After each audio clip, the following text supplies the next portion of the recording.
যতক্ষণ না পর্যন্ত আমরা এই 7 সিস্টারকে বিচ্ছিন্ন করতে পারবো, 7টা আলাদা রাষ্ট্র কায়েম করতে পারবো, ততক্ষণ পর্যন্ত বাংলাদেশ নিরাপদ নয়। দর্শক, আজকের ভিডিওটা শুরু করার আগে আপনারা শুধু একটা প্রশ্ন ভাবুন। যদি কোনো দেশ আপনাকে প্রকাশ্যেই বলে দেয় যে আমরা আপনাদের টুকরো করে দেব, তখন কি করা উচিত? আর যদি সেই দেশ আপনার দেশের সবচেয়ে সংবেদনশীল জায়গায় আঘাত করার প্ল্যান করে, তখন? ভারতকে 7 টুকরো করে দেব, শান্তি চাইলে ভারতকে ভাঙতেই হবে। এই কথাগুলো কোনো রাস্তার গুন্ডা বা কোনো সাধারণ নেতা বলছে না। এই ভয়ঙ্কর কথাগুলো আসছে বাংলাদেশের প্রাক্তন কর্নেল এবং ব্রিগেডিয়ার জেনারেলদের মুখ থেকে। কিন্তু দাঁড়ান, গল্পটা এখানেই শেষ নয়। আজকের এই হুমকির শেকড় লুকিয়ে আছে ভারতের নিজেদেরই এক গোপন ইতিহাসে। আপনারা কি জানেন, ভারতকে একবার নিজের দেশের মাটিতে নিজেরই শহরের উপর এয়ার স্ট্রাইক করতে হয়েছিল?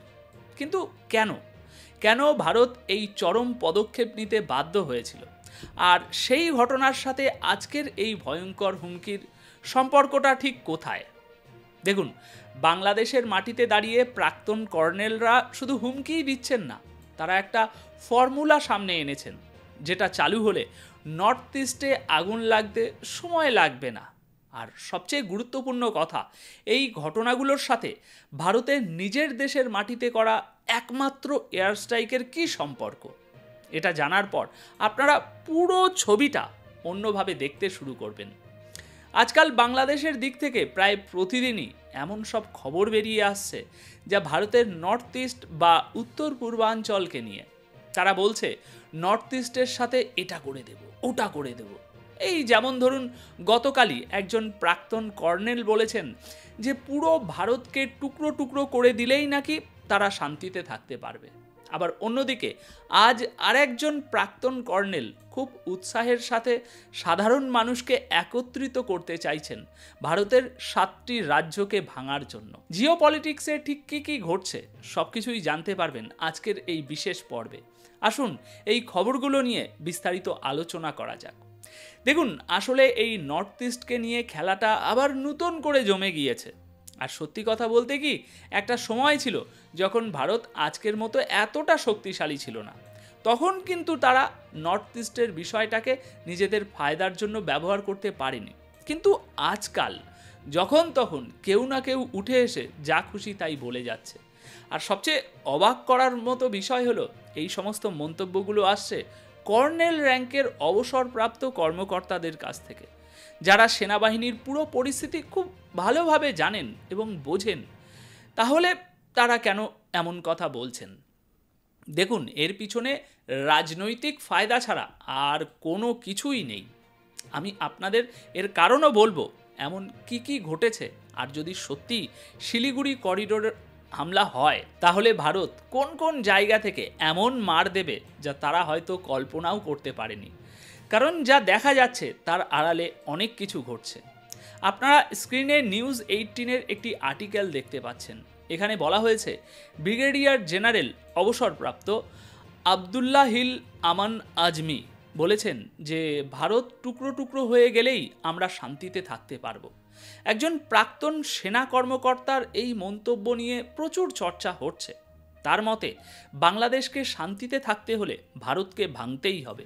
এই বক্তব্যটা তিনি গতকাল দিয়েছিলেন। এরপরই আজ আরও একটি বক্তব্য সামনে এসেছে। ইনিও প্রায় একই ধরনের কথা বলছেন, তবে তার গল্পটা একটু অন্যরকম। ইনিকে, এনার নাম কর্নেল অবসরপ্রাপ্ত আব্দুল হক।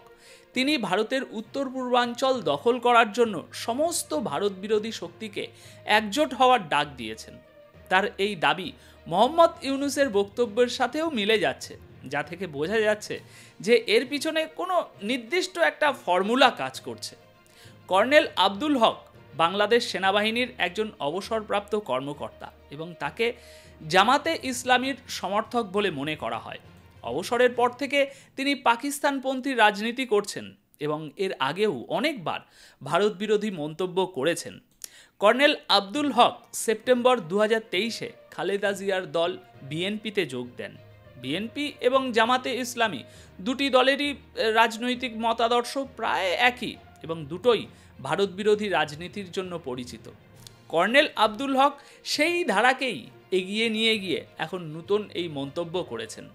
যতক্ষণ না পর্যন্ত আমরা এই সেভেন সিস্টারকে বিচ্ছিন্ন করতে পারবো, 7টা আলাদা রাষ্ট্র কায়েম করতে পারবো, ততক্ষণ পর্যন্ত বাংলাদেশ নিরাপদ নয়। 7টা রাষ্ট্র কায়েম করতে হবে এবং সেই জন্য লোকেরা বসে আছে, কিন্তু আমরা সাহায্য করতে পারছি না তাদেরকে। এটা আমি গোপনে বলছি না, প্রকাশ্যে বলছি, আপনার সার্ভাইভেলের জন্য। তারা যদি আমাদেরকে দেশ দখল করতে পারে, আমরা কেন তাদের নতুন রাষ্ট্র সৃষ্টি করতে পারবো না? যুবক যুবতীদেরকে সামরিক প্রশিক্ষণ দিতে হবে বিএনসিসির মাধ্যমে। পার্বত্য চট্টগ্রামটা হলো তাদের প্রথম টার্গেট। এটাকে তারা নিয়ে নিতে পারলে বাকি অংশটুকু নেওয়া খুব সহজ হয়ে যাবে। এই ভদ্রলোকের কথা শুনে ওনার হাবভাব আর উত্তেজনা দেখেই বোঝা যাচ্ছে যে উনি খুব জোশের মধ্যে আছেন। উনি বলছেন যে আমি যদি প্রতিবেশী বদলাতে না পারি তাতে কি, আমরা তো নতুন প্রতিবেশী তৈরি করতেই পারি। উনি আরও বলেছেন, ঠিক যেভাবে আওয়ামী লীগের শেখ হাসিনাকে হটানোর জন্য সমস্ত জনতা একজোট হয়েছিল, সেভাবেই আমাদের সবাইকে একজোট হয়ে ভারতের উত্তর পূর্বের রাজ্যগুলো দখল করতে হবে। উনি অবশ্য নিজের সুরক্ষার দোহাই দিয়ে এও বলেছেন যে আমরা যদি এটা না করি তাহলে ভারতই চট্টগ্রাম আর রংপুর দখল করে নেবে, তাই নিজেদের বাঁচানোর জন্যই নাকি আমাদের এটা করতে হবে। আসলে উনি সাধারণ মানুষকে উস্কে দেওয়ার জন্য এইসব কথা বলছেন, ভয় দেখানোর চেষ্টা করছেন। দর্শক ভাবুন তো একবার, এতদিন ধরে ভারত চট্টগ্রাম বা রংপুরে ঢোকেনি, তাহলে এখন কেন ঢুকবে? 1971 সালে ভারত যখন বাংলাদেশের স্বাধীনতাতে সংগ্রাম করেছিল তখন তো চাইলেই অনেক জমি নিতে পারত, কিন্তু ভারত সেদিনও তা করেনি। তাহলে আজ কেন করবে? আসলে উনি নিজের দেশের মানুষকে উস্কানি দেওয়ার চেষ্টা করছেন। আমি ওনার ভিডিওর টুইটের নিচে কমেন্টগুলো পড়ছিলাম। বাংলাদেশের একজন সাংবাদিক সালাউদ্দিন সোহেব চৌধুরী ভিডিওটি টুইট করেছেন। তার নিচে অনেকেই লিখেছেন যে আপনি বিপদ ডেকে আনছেন। আপনি কি সত্যি সত্যি রংপুর আর চট্টগ্রামকে ভারতের হাতে তুলে দিতে চাইছেন? আপনার এই ধরনের কাজের ফলে ভারত যদি অ্যাক্টিভ হয়ে যায় তাহলে সত্যিই এই এলাকাগুলো আমাদের হাত থেকে চলে যাবে। দেখুন, যারা এই কমেন্টগুলো করেছেন তারা একদম ঠিক কথাই বলছেন নাকি ভুল কথা বলেছেন সেগুলো আপনারা নিজেদের মতো করে বিশ্লেষণ করে নিন। তবে আমি কেন এমনটা বলছি এর কারণটা বুঝতে হবে। নর্থ ইস্টকে নিয়ে এই খেলাটা কিন্তু আজকের নয়, বহু পুরনো। আর শিলিগুড়ি করিডোরের উপর নজরও আজকের নয়, বহু আগে থেকেই রয়েছে। 1962 সালে চীন ভারত যুদ্ধের পরেই ভারত একটা জিনিস খুব ভালো করে বুঝে গিয়েছিল যে শিলিগুড়ি করিডোর ভারতের জন্য একটি অত্যন্ত ঝুঁকিপূর্ণ এলাকা। এরপর জওহরলাল নেহরুর পর যখন ইন্দিরা গান্ধীর হাতে ক্ষমতা আসে তখন একটা রাজনীতি খুব দ্রুত গতিতে চলছিল। কিছু দেশ চাইছিল যে ভারতের নর্থ ইস্ট যেন আলাদা হয়ে যায়। যদি নর্থ ইস্ট আলাদা হয়ে যেত তাহলে কার লাভ হতো? লাভ হতো চীনের আর পাকিস্তানের। চীন অরুণাচল প্রদেশ সহজেই দখল করে নিত, আর পাকিস্তান তৎকালীন পূর্ব পাকিস্তানকে মানে আজকের বাংলাদেশ আরও বাড়িয়ে নিত। তাই গোড়া থেকেই চেষ্টা চলছিল। 1962 যুদ্ধের পর থেকেই বলা হতে থাকে যে চীন নাগা এবং মিজো বিদ্রোহীদের অস্ত্র, ট্রেনিং এবং টাকা পয়সা দিয়ে সাহায্য করছে। 1960 থেকে 70-এর দশকে এই এলাকার অনেক বিদ্রোহী নেতা বারবার চীনে যাতায়াত করত। এমনকি পাকিস্তানের আইএসআই মায়ানমারের মাধ্যমে বিদ্রোহীদের সাহায্য করেছিল। অর্থাৎ পুরো নর্থ ইস্টকে আলাদা করার জন্য একটা বড় চক্রান্ত তৈরি করা হয়েছিল। বিদ্রোহী গোষ্ঠীগুলোকে সমর্থন দিয়ে অপারেশন জেরিকো নামে একটি অভিযানও শুরু করা হয়েছিল। মিজো ন্যাশনাল ফ্রন্ট নামের একটি গোষ্ঠী শহরে হামলা চালিয়ে সরকারি ভবন পর্যন্ত দখল করতে শুরু করে দিয়েছিল। তখন অবশেষে ভারতীয় বিমান বাহিনীকে ময়দানে নামতে হয়েছিল।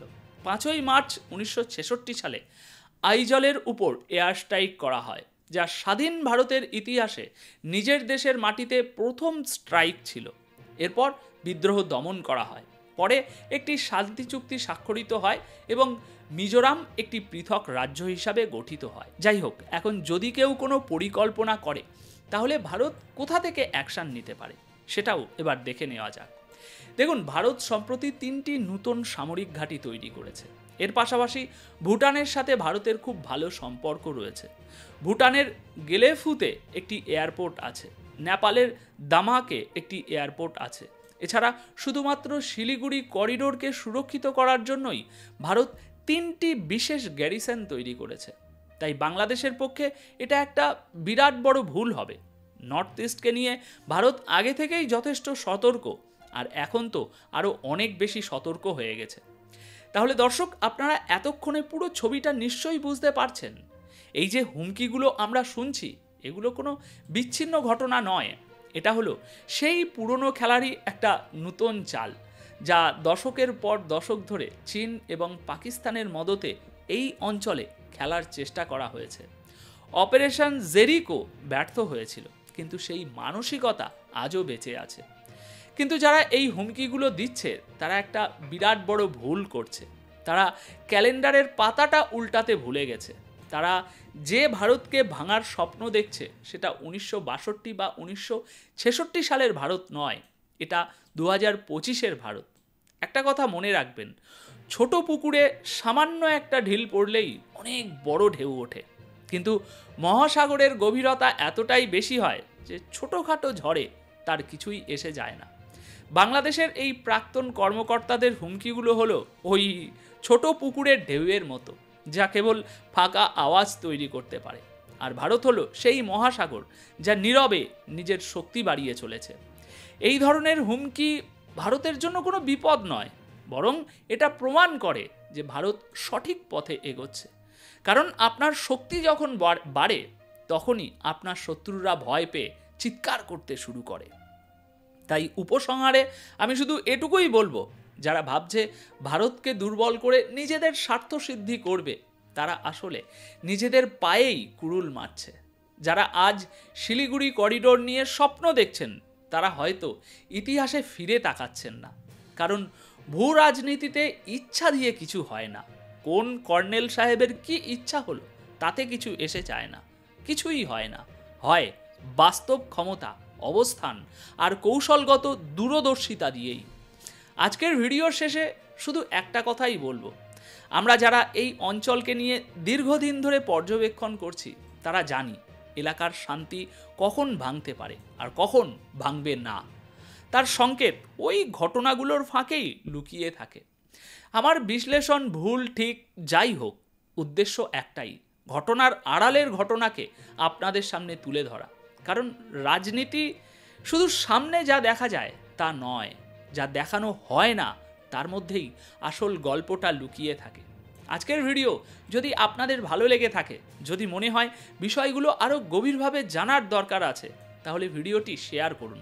কারণ সঠিক তথ্য যত মানুষের কাছে পৌঁছাবে, ততই আমাদের নিজেদের অবস্থান পরিষ্কার হবে। তাহলে দেখা হচ্ছে পরবর্তী প্রতিবেদনে আরও বিশ্লেষণ, আরও তথ্য নিয়ে। তত সময় ভালো থাকুন, সুস্থ থাকুন, আর বিশ্ব রাজনীতির দাবার ছকটা নজরে রাখুন।